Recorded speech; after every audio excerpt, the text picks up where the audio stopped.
YouTube ಎನ್ನುವುದು ಇಂದು ಕೆಲವರಿಗೆ time pass ಆದರೆ ಇನ್ನು ಹಲವರಿಗೆ ಬದುಕು. ಯೂಟ್ಯೂಬ್ ಚಾನೆಲ್ ಮೂಲಕವೇ ಬದುಕು ಕಟ್ಟಿಕೊಂಡವರು ಬಹಳಷ್ಟು ಮಂದಿ. ಅಲ್ಲದೆ ವೃತ್ತಿಯ ಜೊತೆಗೆ ಪ್ರವೃತ್ತಿ ಬೆಳೆಸಲು ತಮ್ಮ ನೆಚ್ಚಿನ ಹವ್ಯಾಸಕ್ಕೆ ನೆರವಾಗಿದ್ದು ಯೂಟ್ಯೂಬ್. ಹೀಗೆ ಯೂಟ್ಯೂಬ್ ಜನರಿಗೆ ವಿವಿಧ ರೀತಿಯಲ್ಲಿ ನೆರವಾಗಿದೆ.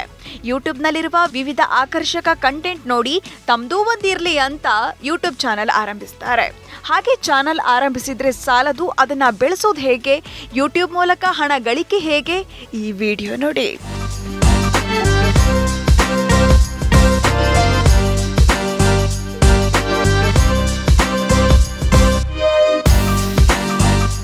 ದೇಶದಲ್ಲಿ ಇಂಟರ್ನೆಟ್ ಬಳಸುವವರ ಸಂಖ್ಯೆ ಗಣನೀಯವಾಗಿ ಏರಿಕೆಯಾಗಿದೆ.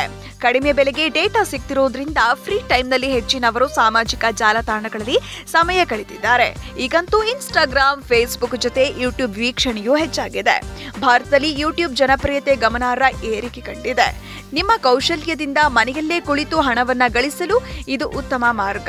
ಹೀಗಾಗಿ ಯೂಟ್ಯೂಬ್ ಚಾನೆಲ್ಗಳ ಸಂಖ್ಯೆ ಕೂಡ ಲೆಕ್ಕಕ್ಕೆ ಸಿಗದಷ್ಟಿದೆ. ಆದರೆ ಯೂಟ್ಯೂಬ್ ಖಾತೆ ತೆರೆದು ಕೇವಲ ವಿಡಿಯೋ ಹಂಚಿಕೊಳ್ತಿದ್ರೆ ಸಾಲದು.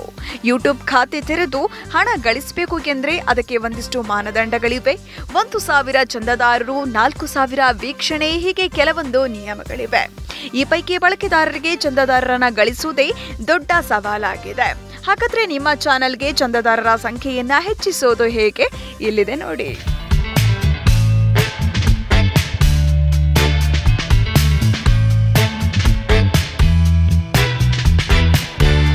ಯೂಟ್ಯೂಬ್ ಚಾನೆಲ್ ಆರಂಭಿಸಿದ ಬಳಿಕ ಸುಮ್ಮನೆ ಕೂರಬಾರದು. ನೀವೆಲ್ಲರೂ ಕೇಳಿರುವಂತೆ ಯಶಸ್ಸಿಗೆ ಪರಿಶ್ರಮ ಅತ್ಯಗತ್ಯ. ಅದೇ ರೀತಿ ಯೂಟ್ಯೂಬ್ನಲ್ಲಿ ಚಂದಾದಾರರನ್ನ ಹೆಚ್ಚಿಸಲು ನೀವು ನಿರಂತರವಾಗಿ ನಿಮ್ಮ ಚಾನೆಲ್ಗೆ ವಿಡಿಯೋಗಳನ್ನ ಅಪ್ಲೋಡ್ ಮಾಡಬೇಕು. ಯೂಟ್ಯೂಬ್ನಲ್ಲಿ ಯಾವ ವಿಷಯದ ಬಗ್ಗೆ ವಿಡಿಯೋಗಳನ್ನ ಮಾಡ್ತಿದ್ದೀರೋ ಅದರಲ್ಲಿ ಕ್ರಿಯಾಶೀಲರಾಗಿರಬೇಕು. ವಾರದಲ್ಲಿ ಕನಿಷ್ಠ 3 ವಿಡಿಯೋಗಳನ್ನ ಯೂಟ್ಯೂಬ್ಗೆ ಅಪ್ಲೋಡ್ ಮಾಡಲೇಬೇಕು. ಅದರಲ್ಲಿ ನಿಮ್ಮ ವಿಡಿಯೋ ಕುರಿತು ಮಾಹಿತಿ, ಅದಕ್ಕೆ ಪೂರಕವಾದ ಹೆಡ್ಲೈನ್, ವಿವರಣೆ ಮತ್ತು ಟ್ಯಾಗ್ ಮತ್ತು ಹ್ಯಾಶ್ಟ್ಯಾಗ್ ಇರಬೇಕು. ಅಲ್ಲದೆ ಯೂಟ್ಯೂಬ್ ಮಾನದಂಡಗಳನ್ನ ಪಾಲಿಸುವುದು ಮುಖ್ಯ.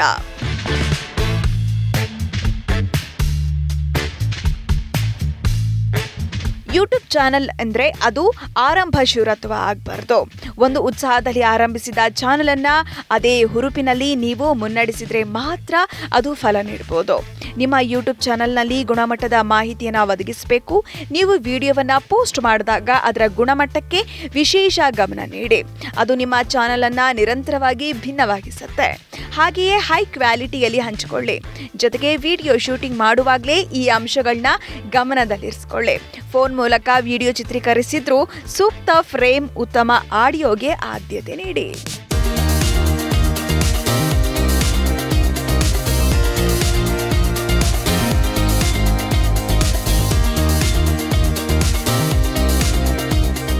ಯೂಟ್ಯೂಬ್ ಮೂಲಕ ನೀವು ಕ್ರಿಯಾಶೀಲತೆ ಬಳಸಿ ರಚಿಸಿದ ವಿಡಿಯೋಗಳನ್ನ ಹಂಚಿಕೊಂಡ್ರೆ ಸಾಲದು.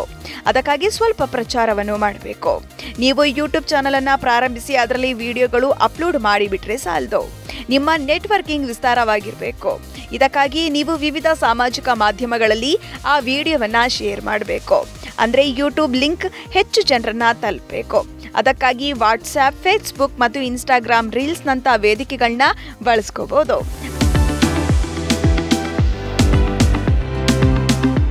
ನೀವು ಎಷ್ಟು ಜನರಿಗೆ ಹತ್ತಿರವಾಗಿರ್ತೀರೋ ಅಷ್ಟು ಹೆಚ್ಚಿನ ಚಂದಾದಾರರನ್ನ ಪಡಿತೀರಿ.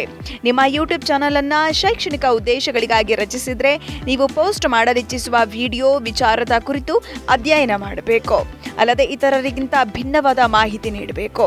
ಹಾಗಾದಾಗ ಜನರು ನೋಡಲು ಇಷ್ಟಪಟ್ಟು ಸಬ್ಸ್ಕ್ರೈಬ್ ಆಗ್ತಾರೆ. ನೀವು ಅಡುಗೆ ಚಾನೆಲ್ ಅನ್ನ ಪ್ರಾರಂಭಿಸಿದ್ರೆ ಅಲ್ಲಿ ಕೇವಲ ಅಡುಗೆ ಮಾಡುವ ವಿಡಿಯೋ ಮಾತ್ರವಲ್ಲ, ಅದರ ಜೊತೆಗೆ ವಿಭಿನ್ನ ಸರಳ ಸಲಹೆಗಳನ್ನ ನೀಡಿ. ಹೀಗಾದಾಗ ನಿಮ್ಮ ಯೂಟ್ಯೂಬ್ ಚಾನೆಲ್ ಕ್ಲಿಕ್ ಆಗುತ್ತೆ.